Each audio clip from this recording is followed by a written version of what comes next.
Alcalde compartió que tuvo comunicación con la presidenta de la Corte, Norma Piña, para trabajar de manera conjunta para que justamente los recursos de los fideicomisos del Poder Judicial se destinen a atender a los damnificados por el huracán Otis, esto allá en Guerrero. Pero para platicar sobre este tema, agradezco al doctor Javier Martín Reyes, el investigador del Instituto de Investigaciones Jurídicas de la UNAM, que esté con nosotros. Gracias por estar con nosotros. Buenas noches.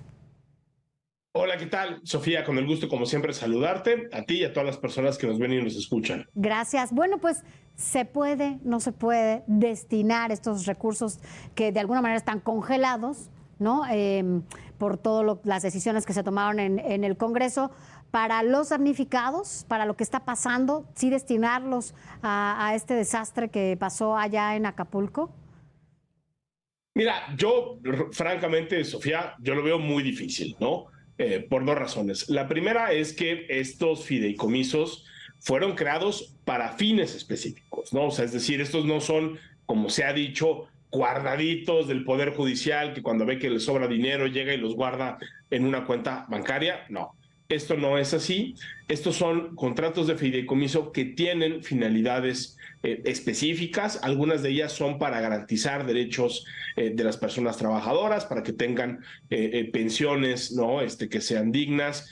Hay algunos que incluso tienen que ver con gastos, ¿no? Médicos, de lo que se llaman los gastos catastróficos, ¿no? Sabemos que hay enfermedades que son muy caras, muchas veces pues ni lo que hace el ISSSTE y muchas veces incluso lo que hacen los seguros privados no alcanza, y hay un fondo para que las personas... Perdón que lo interrumpa, pero podemos decir que es algo como un seguro para los trabajadores del Poder Judicial, que en estos términos sí, que nos está diciendo. Y yo te diría, y es algo así como un fondo de emergencia. O sea, es cuando se te acaba el ISSSTE, cuando se te acaba el seguro de gastos médicos privados y tienes una enfermedad de esas que son imprevisibles, ¿no? Pues entonces hace sentido tener ese tipo de fideicomisos, ¿no? Y otros, yo te diría, Sofía, pues son simple y sencillamente para que el Poder Judicial pueda cumplir con sus mandatos. En México hemos hecho muchísimas reformas, ¿no? Piensa todo lo que se gastó, por ejemplo, para poder implementar los juicios orales en materia penal. Pensemos nada más la reforma laboral que tanto ha celebrado esta administración y que se ha presumido. Bueno, pues todo eso implica que hay que hacer gastos incluso de construcción de salas de audiencia, espacios para poder realizar estas audiencias. Son gastos en infraestructura, también hay fideicomisos para eso. Entonces, de entrada tenemos ahí instrumentos que tienen finalidades específicas, no son instrumentos que se hayan creado para poder atender a la población en casos de desastres naturales. De hecho, la gran paradoja, Sofía, es que existía un fideicomiso para eso, que era el Fonden, precisamente para esos desastres naturales, y ese fondo simple y sencillamente desapareció, ¿no? Hace algunos meses, por decisión también del Congreso de la Unión, el presidente dijo que se extingan prácticamente todos los fideicomisos, con excepción, por supuesto, de las Fuerzas Armadas. Ahí sí no se les ha tocado absolutamente nada. Entonces, yo le veo un problema a eso.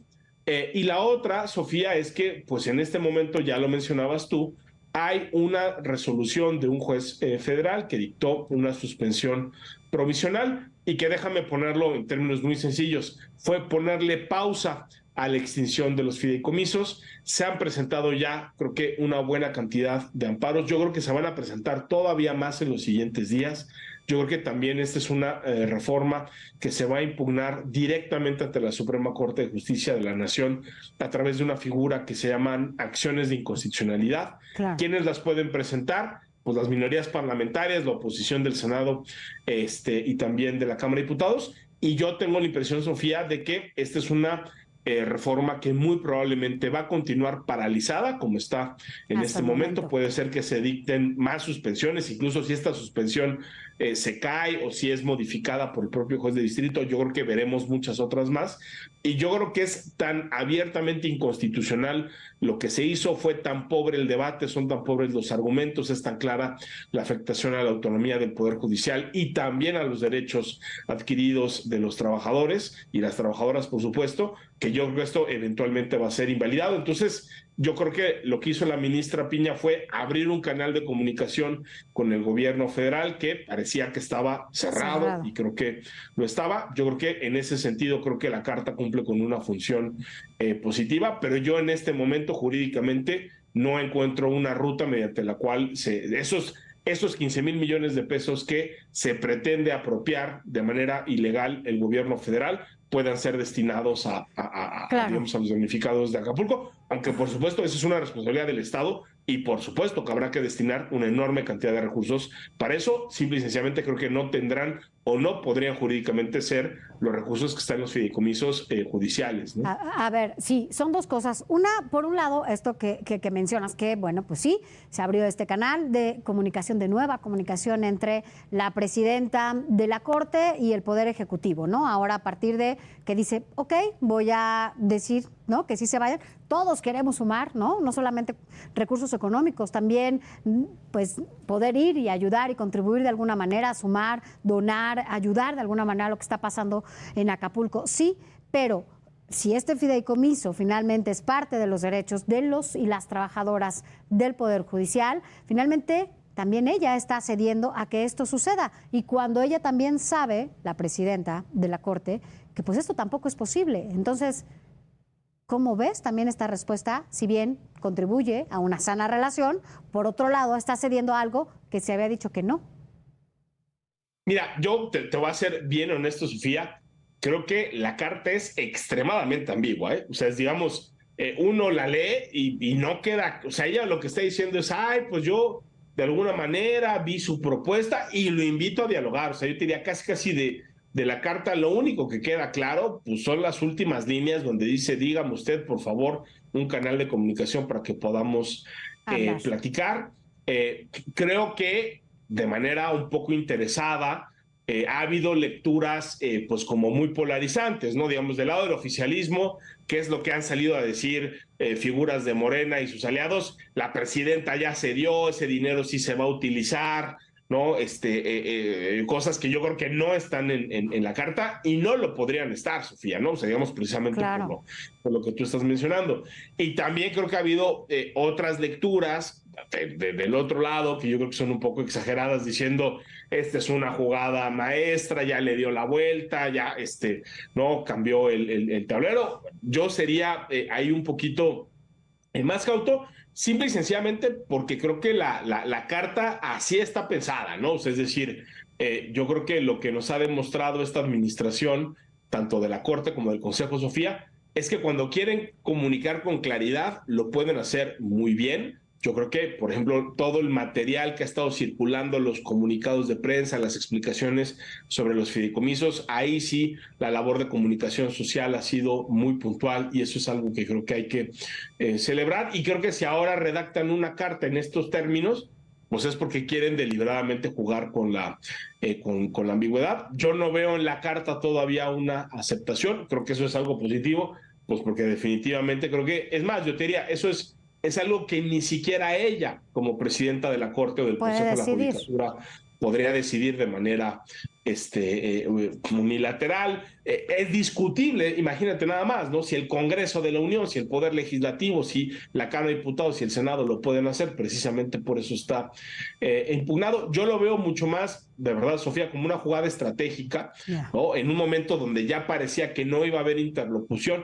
Y yo te diría, no solo para los fideicomisos, porque vaya, los fideicomisos por supuesto son muy importantes, ahí se juegan derechos laborales de las personas trabajadoras, estamos hablando de 15,000 millones de pesos, que no es una cantidad para nada despreciable, pero yo te diría, lo más importante probablemente para el Poder Judicial no son tanto los fideicomisos, porque tío, yo creo que eso se va a caer judicialmente, sino el tema del presupuesto. O sea, si le recortamos un 20, 25, 30% al presupuesto del Poder Judicial para el siguiente año, como ya anunciaron algunas figuras muy importantes. 13,000 millones de pesos, ¿no? Se anuncia, por ejemplo, que eso se está, por lo menos en la comisión, ya se decidió que se va a recortar 13,000 millones de pesos al Poder Judicial.